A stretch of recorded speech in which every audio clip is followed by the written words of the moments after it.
Welcome back movie enthusiast. तो guys आज हम इंसीडियस द रेड डोर यानी इंसीडियस मूवी सीरीज के चैप्टर 5 को आपके सामने एक्सप्लेन करने वाले हैं।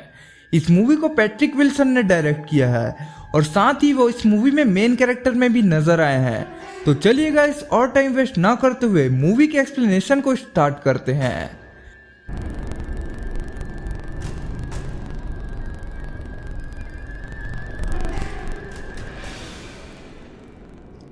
तो इंसीडियस चैप्टर 5 मूवी की स्टार्टिंग होती है इंसीडियस 2 की एंडिंग से, जहां जॉस और डेल्टन के दिमाग से उन सारे इविल इवेंट्स को मिटा दिया गया जिससे वो लोग वापस से शैतानों की दुनिया में ना पहुंच जाए जहां पर बहुत सी गंदी आत्माएं रहती है। अब 10 साल बाद हम देखते हैं कि जॉस की मदर लोरेन लैम्बर्ट का फ्यूनरल हो रहा होता है और फ्यूनरल में जॉस और उसकी पूरी फैमिली मौजूद थी और यहाँ पर हम जॉस और उसकी वाइफ रीने को आपस में बात करते हुए देख पाते हैं और हमें पता चलता है कि उन्होंने डाइवोर्स ले लिया है। जॉस पिछले कई वक्त से काफी डिप्रेस्ड और परेशान रहता है और सबसे बड़ी बात, जब से इंसीडियस 2 के हादसे हुए हैं उसके बाद से उसने अपने बच्चों को बिल्कुल भी टाइम नहीं दिया है। अब यहाँ पर जॉस गलत नहीं है क्योंकि उसे तो याद ही नहीं है कि पहले क्या क्या हुआ है, क्योंकि उसकी यादें तो मिट चुकी है। उसके और उसके बड़े बेटे डेल्टन के रिश्ते भी काफी खराब हो चुके हैं और वो दोनों उस रिश्ते को सुधार भी नहीं पा रहे हैं। अब फ्यूनरल खत्म होने के बाद सभी लोग वहां से जाने लगते हैं और यहाँ हम कार्ल को भी देखते हैं जो कि फ्यूनरल में आया हुआ था। अब कार्ल को हमने इंसीडियस 2 में देखा है जिसने एलिस का काफी साथ दिया था। अब डेल्टन कार्ल को देखता है लेकिन अब ऑब्वियस सी बात है कि उसको तो वो सारी घटनाएं याद ही नहीं थी क्योंकि उसकी यादों को तो मिटा दिया गया है और इसलिए वो कार्ल को भी नहीं पहचान पाता है। और फिर डेल्टन कार्ल से पूछता है कि वो कौन है, जिस पर कार्ल उससे कहता है कि वो लोरेन का बेस्ट फ्रेंड है। खैर अब सभी लोग यहाँ से चले जाते हैं और यहाँ पर हम जॉस के कार के पीछे एक शैडो को देखते हैं जो कि एक स्पिरिट है, लेकिन ये किसकी स्पिरिट है यह हमें आगे पता चलेगा। आगे हम देखते हैं कि जॉस डेल्टन को उसके कॉलेज छोड़ने जाता है और क्योंकि इनके रिश्ते में पहले से ही दरार थी इसलिए इनके बीच में यहाँ एक छोटी सी नोकझोंक हो जाती है। खैर अब ये लोग डेल्टन के कॉलेज पहुंच जाते हैं और डेल्टन को उसके रूम में छोड़ते समय जॉस उससे बातें करता है। असल में डेल्टन ने अपनी मॉम लॉरेन की ड्राइंग बनाई थी जिसे देखकर जॉस डेल्टन से बोलता है कि तुमने कभी मेरी ड्राइंग नहीं बनाई जबकि मैं खुद तुम्हारे पास भी हूँ और मैंने तुम्हारे लिए कितना कुछ किया है जबकि मेरे खुद के डैड ने मेरे लिए कुछ भी नहीं किया है। आगे वो डेल्टन से कहता है कि जॉस के डैड ने तो बचपन में ही खुद को खत्म कर लिया था और हम व्यूवर्स को यहाँ पर एक नई कहानी जुड़ती हुई दिखाई दे रही है। आगे हम देखते हैं कि डेल्टन अपने डैड की बातों पर उतना ध्यान नहीं देता तो जैसे उन दोनों को वहां पर काफी बहस हो जाता है। जॉस वहां से उठकर चला जाता है। अब डेल्टन को वहां पर क्रिस नाम की एक लड़की के साथ रूम शेयर करना था और हम देखते हैं कि वो लड़की रूम चेंज करने की रिक्वेस्ट डाल देती है, लेकिन रिक्वेस्ट अप्रूव होने में 1 दिन लगता है जिस वजह से आज रात उस लड़की को डेल्टन के साथ ही रहना है। आगे हम जॉस को देखते हैं जो कि कॉलेज से बाहर आ चुका है और वो बहुत दुखी क्योंकि उसके साथ बहुत बुरा हो रहा है और जो उसके साथ हो रहा है उसे लगता है कि ये चीजें वो डिजर्व नहीं करता है। अब इधर हम डेल्टन और क्रिस को देखते हैं जो कि आपस में बात कर रहे होते हैं और डेल्टन क्रिस को बताता है कि उसे 10 साल पहले का 1 साल बिल्कुल भी याद नहीं है और साथ ही वो उसे बताता है कि उसे अंधेरे से भी डर लगता है। अब नेक्स्ट डे जॉस डेल्टन को मैसेज करता है और उससे कहता है कि डेल्टन की बात वो समझता है लेकिन वो खुद नहीं समझ पा रहा है कि उसे आखिर क्या हुआ है और वो इन सारी चीजों के बारे में जल्दी पता कर लेगा। अब इधर हम डेल्टन को देखते हैं जो कि अपनी आर्ट्स क्लास में होता है और वो अपनी प्रोफेसर को लोरेन की ड्राइंग दिखाने वाला था, लेकिन उसे लगता है कि वो ड्राइंग उतनी अच्छी नहीं है इसलिए वो उसको फाड़ देता है। खैर अब उसकी प्रोफेसर सभी बच्चों से बोलती है कि उन्हें अब अपने मन के अंदर दबी ख्यालों से पेंटिंग बनानी है। अब यहाँ हम देखते हैं कि डेल्टन एक रेड कलर की डोर की ड्राइंग बनाता है। गाइस ये वही डोर है जिसमें से डीमंस उनके पास आ जा सकते हैं, खास करके वह लिपस्टिक फेस डीमन जो कि इस पूरी सीरीज का मेन डीमन है। अब डेल्टन को उसी डीमन का हाथ डराता है और दूसरी तरफ जॉस को भी अपनी नाइटमेयर में वही रेड डोर दिखाई देता है और यहाँ हम यह कह सकते हैं कि ये सारी चीजें आपस में लिंक है। इधर हम देखते हैं कि डेल्टन की ड्राइंग में खून की एक बूंद लग जाती है और डेल्टन उस खून को थोड़ा सा फैला देता है और तभी हम देखते हैं कि वो डोर काफी रेड हो जाती है। अब इससे हमें समझ आता है कि इस फिल्म की कहानी उसी रेड डोर के बारे में है और मेन बात तो यह है कि जिनके साथ यह सारी इविल इवेंट्स हुए हैं यानी इंसीडियस 1 और 2 की कहानी उन्हीं को याद नहीं है, यानी जॉस और डेल्टन को, क्योंकि ऑब्वियस सी बात है कि उनकी मेमोरी भुला दी गई है। खैर अब हम जॉस को देखते हैं, जो कि परेशान होकर अपना MRI स्कैन कराने के लिए आया हुआ था। अब जैसे ही जॉस अपना MRI स्कैन कराने लगता है, वैसे ही वहां की लाइट चली जाती है, जिससे जॉस काफी परेशान हो जाता है और फिर जॉस हेल्प के लिए चिल्लाने लगता है, लेकिन कोई भी वहां नहीं आता। आगे हम देखते हैं कि जॉस को एक आवाज सुनाई देती है जो कि कहती है कि डोर ओपन हो चुका है, और यहाँ हम पार्कर क्रेन की स्पिरिट को देखते हैं जो कि जॉस को हॉन्ट करता है। गाइस ये वही पार्कर क्रेन है जिसे हमने इनफेमस और इंसीडियस सीरीज में देखा है, जो कि काफी पावरफुल घोस्ट है। आगे हम देखते हैं कि जॉस काफी डर जाता है। उसके बाद जॉस स्कैनर से बाहर आता है और डॉक्टर पर गुस्सा करने लगता है कि वो उसकी हेल्प के लिए क्यों नहीं आया, जिस पर डॉक्टर उसे बताता है कि वो तो स्कैनर के अंदर ही सो गया था और उसका MRI अच्छे से स्कैन हो गया है। अब यहाँ पर जॉस को समझ नहीं आता है कि आखिर वो सोया कैसे, जिस पर डॉक्टर उससे कहता है कि यह मेमोरी लॉस और कंफ्यूजन ये सारी चीजें स्ट्रेस की वजह से हो सकती है। और फिर डॉक्टर जॉस से कहता है कि वो पता करे कि क्या उसकी फैमिली में किसी को दिमागी बीमारी तो नहीं है। तब तक के लिए डॉक्टर उसे कुछ ब्रेन एक्सरसाइजेस भी करने को कहता है। दूसरी तरफ हम डेल्टन को देखते हैं, जो कि अपने रूम में उस रेड डोर वाली पेंटिंग को देखता है और फिर अचानक से यहाँ की लाइट चली जाती है। अब जब डेल्टन लैंप ऑन करता है तो देखता है कि लैंप पर खून लगा हुआ है और साथ ही और भी कई जगहों पर खून लगा हुआ था। और तभी हम देखते हैं कि उसे कोई स्पिरिट हॉन्ट करती है, जिससे डेल्टन काफी डर जाता है। और तभी वहां पर क्रिस आ जाती है और यहाँ हम देखते हैं कि क्रिस के आते ही सब कुछ नॉर्मल हो चुका होता है। असल में क्रिस यहाँ पर अपना सामान लेने के लिए आई थी, क्योंकि उसे अब नया रूम मिल चुका है। खैर वो डेल्टन से बातें करने लगती है और फिर वो इंजॉयमेंट के लिए डेल्टन को एक पार्टी में ले जाती है। आगे हम देखते हैं कि डेल्टन और क्रिस एक रूम में आते हैं और क्रिस थोड़ी देर के लिए कुछ काम से रूम से बाहर आ जाती है। और यहाँ हम देखते हैं कि डेल्टन को एक लड़के की स्पिरिट दिखाई देती है, जो कि रिसेंटली ही मर गया होता है। और वो स्पिरिट डेल्टन से कहती है कि रेड डोर खुल चुका है और वो उसे बंद कर दे, लेकिन डेल्टन कुछ भी समझ नहीं पाता है और वो स्पिरिट डेल्टन को और भी ज्यादा डराने लगती है। लेकिन तभी वहां पर क्रिस आ जाती है और वो दोनों हॉस्टल के लिए निकल जाते हैं। अब वापस आने के बाद डेल्टन उस रेड डोर वाली पेंटिंग को पूरा करने लगता है ताकि वह इसके पीछे के रहस्य को समझ सके। आगे हम देखते हैं कि पेंटिंग पूरी करने के बाद डेल्टन अनकॉन्शियसली एस्ट्रल प्रोजेक्शन करने लगता है और डेल्टन की स्पिरिट अब उसके बॉडी से बाहर आ चुकी थी।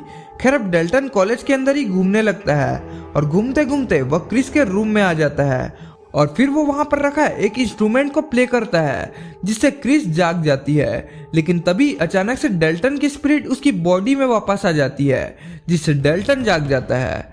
आगे हम देखते हैं कि क्रिस डेल्टन के पास आती है और उससे पूछती है कि वो क्या कर रहा था, जिस पर डेल्टन उससे कहता है कि उसे खुद नहीं पता कि वो क्या कर रहा था, लेकिन वो एक सपने जैसी जगह पर गया था जहाँ पर कोई चीज उसके पास आ रही थी या उसे अपने पास खींच रही थी। दूसरी तरफ हम जॉस को उसके घर पर देख पाते हैं और यहाँ उसे भी एक स्पिरिट हॉन्ट करती है। यह उसके पास आने की कोशिश करती है, लेकिन वह पास आ नहीं पाती और तुरंत गायब हो जाती है। और यहाँ हमें पता चलता है कि जॉस और डेल्टन दोनों के पास में एक पावर है और वो है एस्ट्रल प्रोजेक्शन। जी हाँ, आपने सही सुना, यानी जब ये दोनों अपनी आंखें बंद करते हैं तो पहुंच जाते हैं एक दूसरे डायमेंशन में जहां पर स्पिरिट्स रहा करती हैं। आगे हम देखते हैं कि जॉस को एक बॉक्स मिलता है जिस पर उसका नाम लिखा हुआ था और फिर वो उस बॉक्स को ओपन करता है और उस बॉक्स में उसे एक फोटो मिलती है जो कि उसके मॉम और डैड की थी। और गाइस, जिस स्पिरिट ने उसे हॉन्ट किया था ना, वो उसके डैड की स्पिरिट थी। और जो मूवी की स्टार्टिंग में उसके कार के पास जो स्पिरिट दिखाई दी थी ना, वो भी उसके डैड की ही स्पिरिट थी। अब उधर हम डेल्टन को देखते हैं जो कि इस रेड डोर वाली पेंटिंग के बारे में पता लगाने की कोशिश करता है और साथ ही वो इस पेंटिंग के बारे में अपने भाई से भी पूछता है, लेकिन इसे कुछ खास समझ में नहीं आता है। और गाइस, डेल्टन ने अपने ख्यालों से उस डोर के पास एक शैडो भी बना लिया था और यह किसकी शैडो है यह हमें बाद में पता चलेगा। और जिन्होंने इंसीडियस 1 और 2 को देखा है वो तो पहले से इसके बारे में जानते हैं। आगे हम देखते हैं कि क्रिस डेल्टन के पास आती है और उसे बताती है कि जो चीजें उसने महसूस की है वो एस्ट्रल प्रोजेक्शन है। और फिर वो डेल्टन को एक वीडियो दिखाती है जिसमें हम टकर और स्पेक्स को देखते हैं जो कि एलिस के पार्टनर थे और हम उस वीडियो में एलिस को भी देख पाते हैं। जो कि बताती है कि द फर्दर यानी उस डोर में फंसी हुई स्पिरिट्स काफी ज्यादा तकलीफ में होती है। असल में उन्हें उनकी पापों की सजा काटने के लिए द फर्दर के अंदर छोड़ा जाता है, लेकिन वहां पर सिर्फ स्पिरिट्स ही नहीं बल्कि बहुत सारे डीमंस भी होते हैं जो कि हमें लेने के लिए हमारी दुनिया में आने की कोशिश करते हैं। और ये डीमंस इतने डेंजरस होते हैं कि यह लोग हमारी बॉडी तो चाहते ही हैं, लेकिन हमारी दुनिया में तबाही मचाना भी चाहते हैं। आगे हम देखते हैं कि डेल्टन क्रिस से कहता है कि वो उस लड़के की स्पिरिट से बात करना चाहता है जिसने उसे पार्टी वाली रात को हॉन्ट किया था, क्योंकि उससे ही उसे उस डोर के बारे में पता चल पाएगा। अब वो दोनों वहां पर जाते हैं और क्रिस और डेल्टन दोनों यहाँ पर एस्ट्रल प्रोजेक्शन ट्राई करने की कोशिश करते हैं।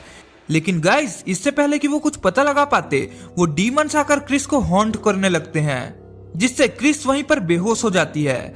और तभी निक नाम का एक लड़का आकर उसे होश में लाता है। गाइस, ये निक वही लड़का है जिसकी पार्टी में क्रिस और डेल्टन गए थे। आगे हम देखते हैं कि डेल्टन भी जाग जाता है। दूसरी तरफ हम जॉस को देखते हैं जो कि पेन नाम के एक आदमी के बारे में पता लगाने जाता है, जो कि कोई और नहीं बल्कि उसके ही डैड थे जिन्होंने खुद को खत्म कर लिया था।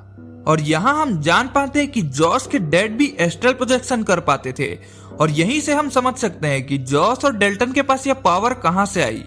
आगे हम देखते हैं कि जॉस रीने के पास में जाता है और उससे पूछता है कि 10 साल पहले क्या हुआ था। और दूसरी तरफ डेल्टन भी अपने भाई से वही सेम क्वेश्चन पूछने लगता है, जिस पर डेल्टन का भाई कहता है कि उसके जहन में एक पेंटिंग तो है जो कि उसे सच लगती है, जो कि रेड डोर का है, लेकिन उसकी मॉम उससे कहती है कि यह सब सिर्फ उसके दिमाग का वहम है। यानी कि गाइस, उसके पूरी फैमिली को यह बात याद थी, सिर्फ जॉस और डेल्टन को छोड़कर, लेकिन कोई भी इन्हें यह सब बताना नहीं चाहता था, क्योंकि अगर इन्हें पता चल गया तो ये लोग फिर से एस्ट्रल प्रोजेक्शन करने लगेंगे, जिससे फिर से इनकी फैमिली के अंदर तबाही मच जाएगी। लेकिन अनजाने में ही डेल्टन और जॉस दोनों एस्ट्रल प्रोजेक्शन कर रहे थे।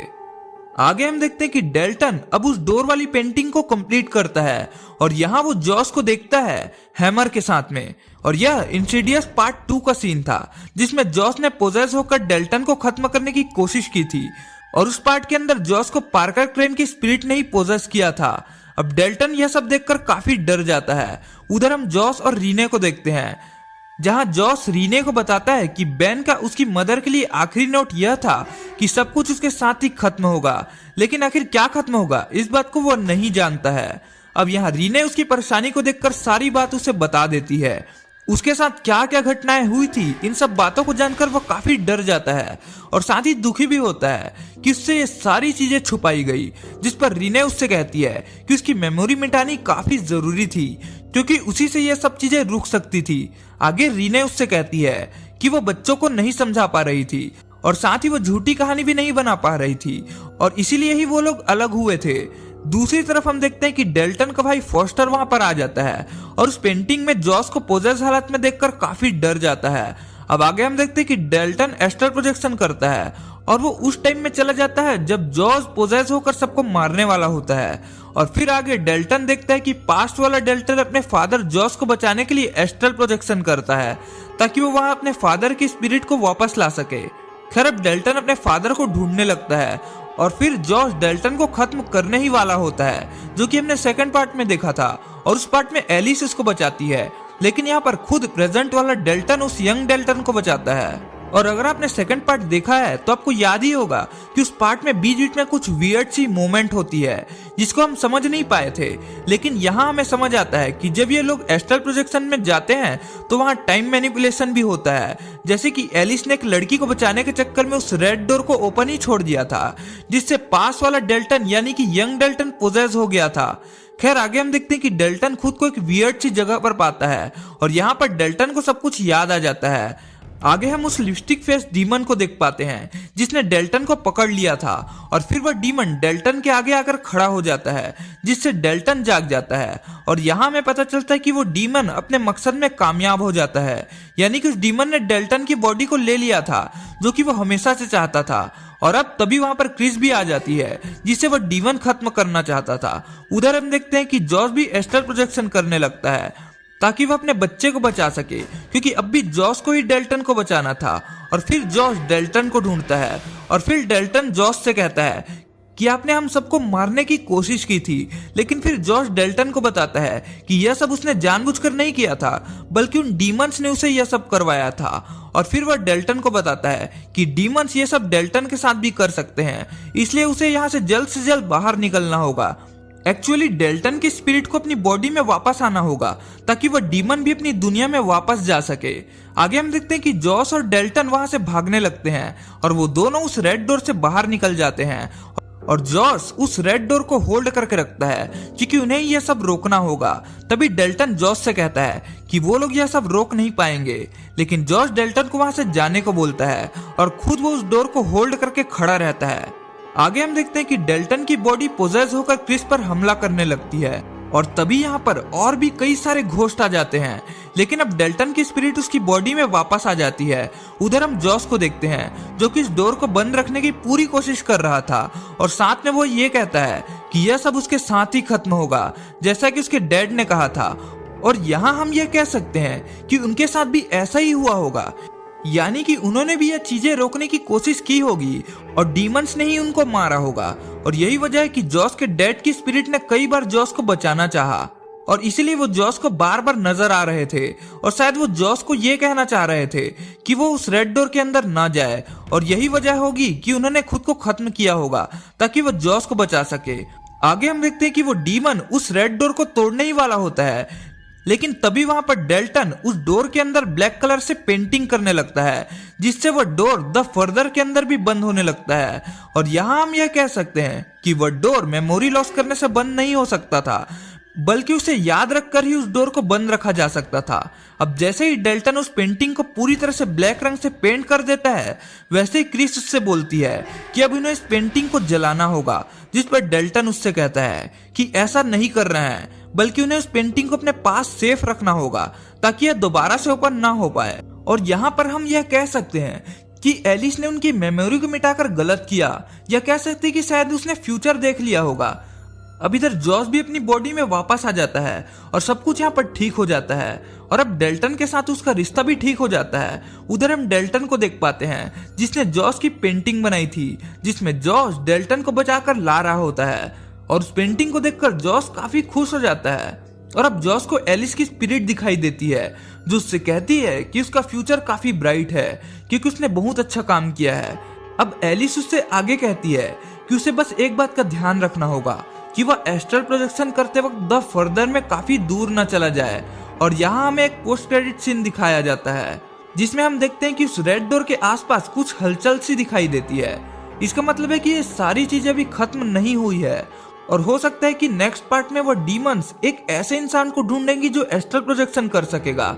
और अब इसी के साथ यह मूवी यहीं पर खत्म हो जाती है। तो गाइज, अगर आपको यह एक्सप्लेनेशन पसंद आया हो तो मेक श्योर इस वीडियो को लाइक करके चैनल को सब्सक्राइब करना मत भूलें। और अगर आप चाहते हैं कि मैं इसके और भी पार्ट्स को एक्सप्लेन करूं तो वीडियो में ज्यादा से ज्यादा कमेंट करें, क्योंकि अगर आप कमेंट करेंगे तभी तो मैं जान पाऊंगा कि आप इस मूवी के और भी पार्ट्स के एक्सप्लेनेशन देखने के लिए इंटरेस्टेड हैं। तो गाइज, मिलते हैं नेक्स्ट वीडियो में, तब तक के लिए गुड बाय।